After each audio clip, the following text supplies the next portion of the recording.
HSC পরীক্ষা 2025 কবে হবে? এই প্রশ্নটা অনেক শিক্ষার্থী আমাদেরকে করছো। কারণ হচ্ছে রিসেন্টলি তোমাদের পরীক্ষা নিয়ে দুইটা ব্যাপার তারা স্পষ্ট করেছে। একটা হচ্ছে তোমাদের হচ্ছে টেস্ট পরীক্ষা, ইতিমধ্যে টেস্ট পরীক্ষার রুটিনও অনেক কলেজ দিয়ে দিছে। আর অন্যটা হচ্ছে তোমাদের ফর্ম ফিল আপ। আগে একটু টেস্ট পরীক্ষা প্রসঙ্গে কথা বলি। আমরা জানিয়েছি ইতিমধ্যে তোমাদের জানুয়ারি ফার্স্ট উইকে বেশিরভাগ কলেজ তার টেস্ট পরীক্ষা শুরু করছে। তোমাদের সকলের জন্য দোয়া রইল। আমাদের সব বিষয়ে সাজেশন অলরেডি আপলোড করা হয়েছে। তোমরা সাজেশনগুলো টেস্টের জন্য ব্যবহার করতে পারবা। তো সাজেশনগুলো তোমরা দেখে নিও। আমি প্লে লিস্ট আমাদের এই ভিডিওর একদম শেষে এন্ড অফ স্ক্রিনে আমি দিয়ে দিব। আর একটা কথা হচ্ছে যে তোমাদের ফর্ম ফিল আপ শুরু হচ্ছে। ফর্ম ফিল আপে তোমাদের এক্সট্রা কোনো প্যারা নেওয়ার কিছু নাই, শুধুমাত্র টাকা পয়সা দরকার। সেক্ষেত্রে টাকা পয়সা কাছাকাছি রাখো, যে কয়টাকে ফর্ম ফিল আপে চাইবে সে কয়টাকে কলেজকে দিতে হবে, যদি এখানে টাকা পয়সার মূল ব্যাপার। তো এই দুইটা ব্যাপার গেল। এবার আসি পরীক্ষা কবে হবে, এমন একটা কোশ্চেন। দেখো, টেস্ট পরীক্ষা এবং হচ্ছে ফর্ম ফিল আপের যে একটা রুটিন আমরা দেখতে পাচ্ছি, টেস্ট পরীক্ষা ফেব্রুয়ারি লাস্ট উইক পর্যন্ত রেজাল্ট দিতে পারবে। আর ফর্ম ফিল আপ চলবে পুরো রমজান মাস, পুরো রমজানে ফর্ম ফিল আপ চলবে। তো সেই জায়গা থেকে এপ্রিলে তো পরীক্ষা হচ্ছে না, এটা তো সবাই জানো। এক্ষেত্রে পরীক্ষা তাহলে কীভাবে হবে, কবে হবে? অবশ্যই তোমরাই হচ্ছে যে পরীক্ষাটা এমনভাবে দিবে, সেটা হচ্ছে রমজানের ঈদও তোমরা পরীক্ষার আগে পড়বে, আবার কোরবানির ঈদও পরীক্ষার আগে পড়বে। হ্যাঁ, কোরবানি ঈদের পরে তোমরা পরীক্ষা দিবা, মানে রমজান এবং কোরবানির দুইটা ঈদই তোমাদের পরীক্ষার মধ্যে পড়ছে। এই কারণে পরীক্ষা অনেকটা দেখা যায় প্রস্তুতি একটু মানে তোমার ডাউন হইতে পারে, বাট বুদ্ধিমানরা এটাকে ম্যানেজ করে নিতে পারে এবং ভালোভাবে প্রস্তুতি নাও, যাতে করে একটা ভালো রেজাল্ট করতে পারো তোমরা।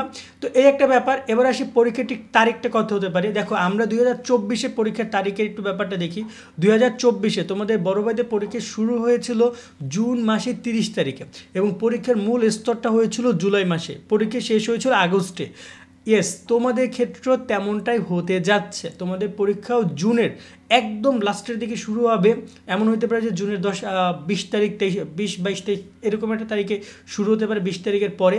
আর মূল পরীক্ষার ট্রামটা হবে তোমার জুলাই মাসে, আর ব্যবহারিক পরীক্ষা বা বাকি দুই একটা পরীক্ষা বাকি থাকবে সেটা আগস্টে হবে। ওভারঅল 3টা মাস তোমাদের পরীক্ষার মানে ক্যালেন্ডারে থাকতে পারে।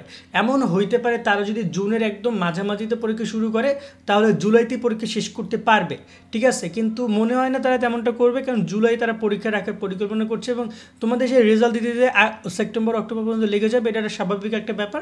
বাট নর্মালি তোমরা পরীক্ষার প্রস্তুতি সেভাবে নাও। তবে আমি তোমাদেরকে বলবো যে তোমরা ঈদ কোরবানিটাকে মাথায় প্ল্যানিং করে একটা দৈনিক রুটিন তৈরি করো, দীর্ঘমেয়াদী প্রস্তুতি করো। ইতিমধ্যে তোমাদের নিয়ে কিন্তু আমরা তোমাদের গাইডলাইন ভিডিও প্রকাশ করেছি, সেটা তোমরা দেখে নিও।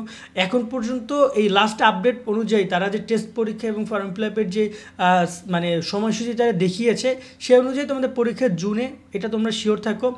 জুলাইতে পরীক্ষার মূল স্তরটা থাকবে। আর প্রস্তুতি নিয়ে যদি কথা বলি, তোমাদের ইতিমধ্যে শর্ট সিলেবাস প্রকাশ করেছে। যারা শর্ট সিলেবাস ডাউনলোড করো না, তারা শর্ট সিলেবাস অফকোর্স ডাউনলোড করে নিবা।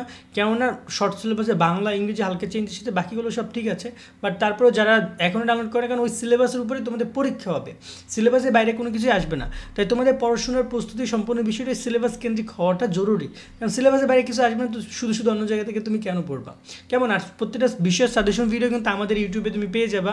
আমরা চেষ্টা করবো আমাদের শোভন স্টাডি ওয়েবসাইটেও তোমাদের এই সাজেশন ভিডিওগুলোর একটা পুরো প্লে লিস্ট দিয়ে দেওয়ার জন্য, যাতে করে তোমরা সেখান থেকেও পরীক্ষার প্রস্তুতি নিতে পারো।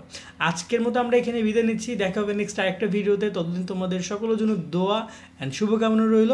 সকলে অনেক অনেক ভালো থাকবা। আল্লাহ হাফেজ।